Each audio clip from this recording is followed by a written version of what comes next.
Question. I found the teachings of the Ascended Masters just over 5 years ago. I have often felt that as a spiritual person living on this planet, that I am walking in and out of two different worlds. In my inner being, and on the one hand, I am aware of the teachings of the Ascended Masters and walk this path to the best of my ability at my current level of consciousness. And know this is a lifelong and ongoing path.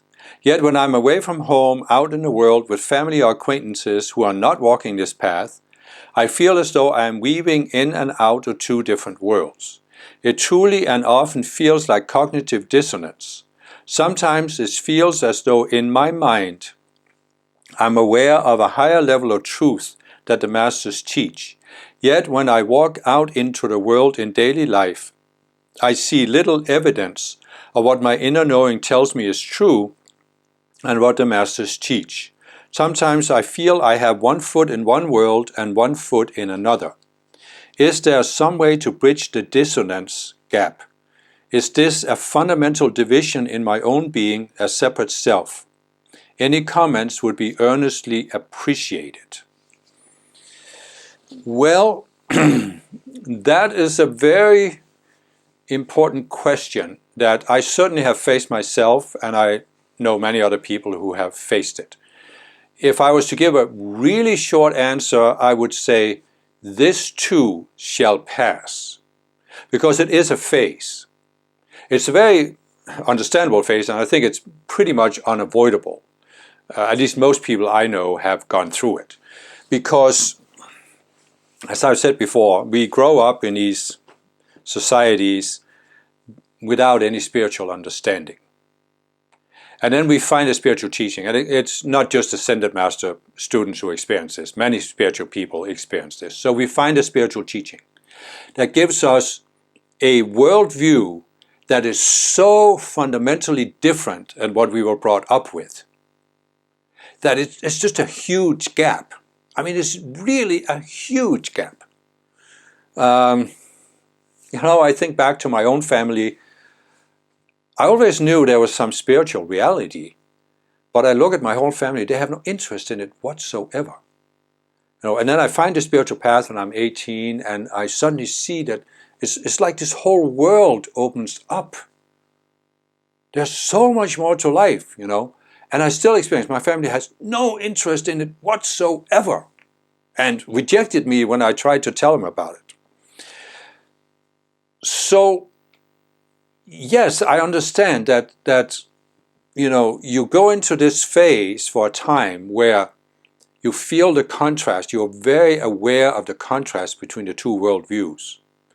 And it's almost schizophrenic. I mean, I understand it, what the questioner is saying. You feel like you're being pulled in two different directions. Like these old torture methods where you're drawn and quartered, they have horses pulling you apart. That's almost what you feel like in your mind. But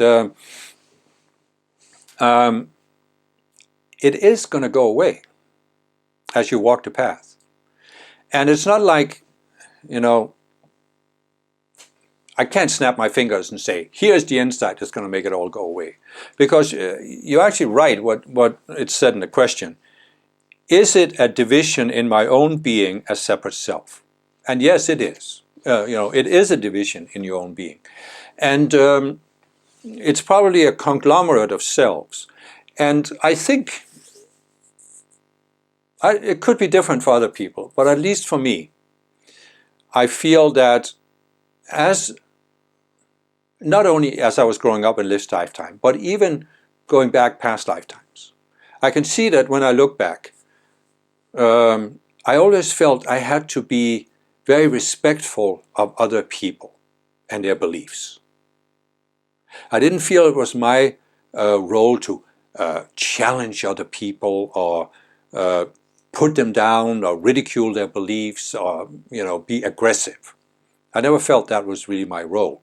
So I felt I had to be very disrespectful of other people. And this actually goes back to me coming to planet Earth as an avatar, and which I talk about in my Avatar series of discourses. And if you're an Ascended Master student, I think you would be helped by watching, even a spiritual student who feels this gap, watch my Avatar videos, because it talks about the psychology of how we came from a natural planet to Earth And we were shocked by conditions on earth that people didn't want to change. They didn't want to listen to us. So that will help you, I think.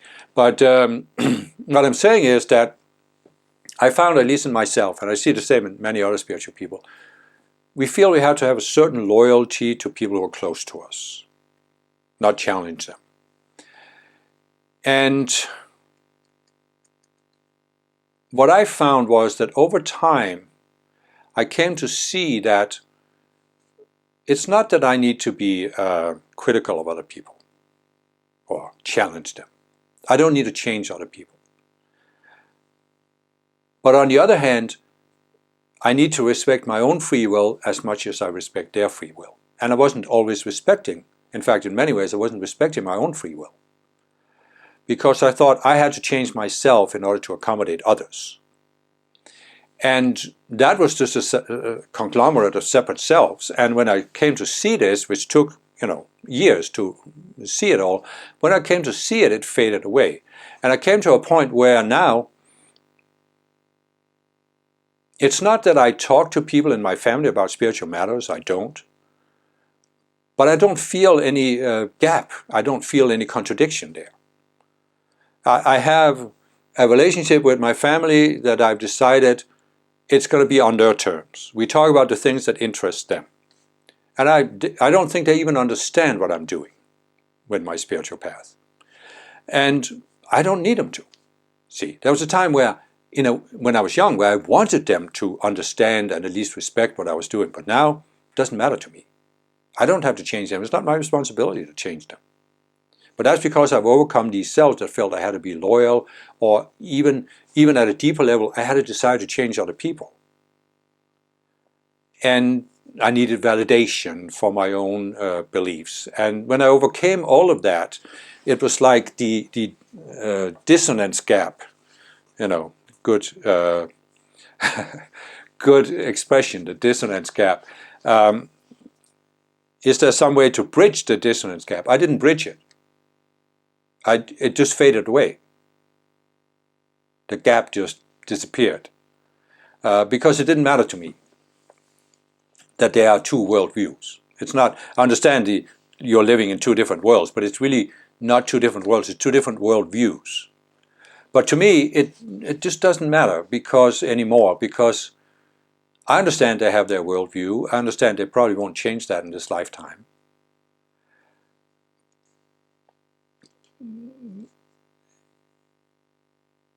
But I also understand I have a right to be who I am. But what actually helped me, in order to think about it, was that I came to this understanding at some point. And I came to see that when I was young, I had this obsessive-compulsive desire to make other people see the spiritual side of life that I had seen. I wanted to help them, but it was more than just wanting to help them. It was also, I wanted validation. I wanted recognition. I wanted to feel I had done something for other people. So I was coming from my self-centered view, trying to change others. It's kind of a little bit like a salesman who is aggressively trying to convince other people to buy this used car or this vacuum cleaner or whatever it is. And people sensed that I was coming with this energy. And they resisted that energy, just as I myself resist that kind of energy. So I came to see that that's what I was doing. And so I worked on those cells, but I still had this desire to help other people. But what helped me overcome that was that I came to recognize that there is a huge gap between the traditional worldview and the spiritual worldview. And it had taken me a process, not only in this lifetime, but in past lifetimes, to come to a point where I was ready to accept the spiritual worldview. And to expect that I could say something to people and they should instantly accept the same worldview, it was just not realistic. Because each person has to go through a certain process, that involves many steps.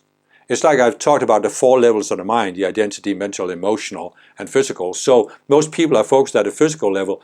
And they have to go through a process at the emotional, mental, identity level before they are ready to consciously acknowledge the spiritual path. And this process could take a long time. So that's why I came to understand that instead of trying to instantly change people's minds, what I could do was to plant a seed. And then allow that seed, be completely non-attached to how long it took for that seed to sprout. Because a seed can lie in the ground for a long time before it sprouts. So in other words, I could say to myself for a period of time that, well, at least I'm planting a seed. And maybe in maybe in a future lifetime, it'll sprout and they will be open just because I planted that seed. But eventually I even overcame the desire to plant seeds, because I overcame all desire to change other people. I don't have a need to change other people. I just want to be myself, express myself. And sometimes I do say things. I say things in a very universal way that are spiritual, but I don't call it spiritual.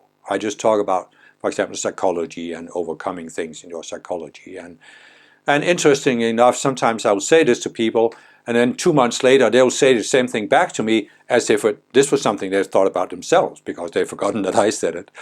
And so to me that's a sign that, yeah, it can actually work. But it doesn't work the way I wanted to when I was young, that they would recognize my spiritual movement. So now I'm not trying to convince anybody about a particular spiritual worldview or Ascended Master teachings or anything like that. I'm just trying to express myself, and if it helps other people, it helps other people, and if it doesn't, it doesn't. I'm still expressing myself. That's because that was, see, in a sense, before that, when I still felt the gap, I had the sense that I couldn't express myself freely unless they accepted my worldview. So instead of just being myself and expressing what I thought, I was trying to convince them of the worldview so that I could express what I thought. You see what I'm saying? It was backwards reasoning. And now I'm not trying to convince them of anything. But on the other hand, I also accept that I have a right to say things certain times based on my insights and my view of life. And so that's what I'm doing. But in many cases with my family, for example, I just don't say anything. We just talk about what they want to talk about, which is the weather and other people and the government and taxes and this and that. So I hope this helps in a certain sense, because I think it really is a phase. And it's very understandable that we are in this phase. But when we overcome this, it's like a catch-22, where you have a certain drive to change other people, to convince them of your spiritual worldview, but on the other hand, you feel to have to be loyal to them and not challenge them and not upset them. You are in this catch-22 because you just feel you can't be yourself, you can't express yourself. But when you overcome those selves that cause you to have this obsessive compulsion, you can just be relaxed. And whether you can say anything about your spiritual worldview or whether you can't, it just doesn't matter anymore. You can just be yourself in whatever situation is there. I mean, you can be a spiritual person. You don't have to talk about spirituality all the time, do you? Who said that? I mean, I know when I was younger, I thought that way, but that was the obsessive compulsion. I felt I always had to be preaching spirituality because I always had to be changing other people. But that's faded away, and I can just, it's okay to talk about the weather if that's what people want to talk about. Because on the other hand, on a deeper level, beyond the words that you say, you are sharing yourself, your presence. So you can really, instead of trying to convince them of anything, you can share with them your spiritual presence. And they might sense it, or they might not. But still, when you are sharing, you are feeling good about the situation. You don't feel you're pulled between two different worlds. You're just being yourself and you're enjoying it, and you're not feeling like you're compromising your spirituality by talking about the weather. You're just sharing with these people who are important to you, or that you've known for a long time, or so, and you can just feel good about it. You're not divided in yourself about it. But again, I think if you haven't watched my avatar videos, I think it might help you to reconsider your attitude to Earth and to people on Earth who might not be open to what you see, but it's still valuable to interact with them.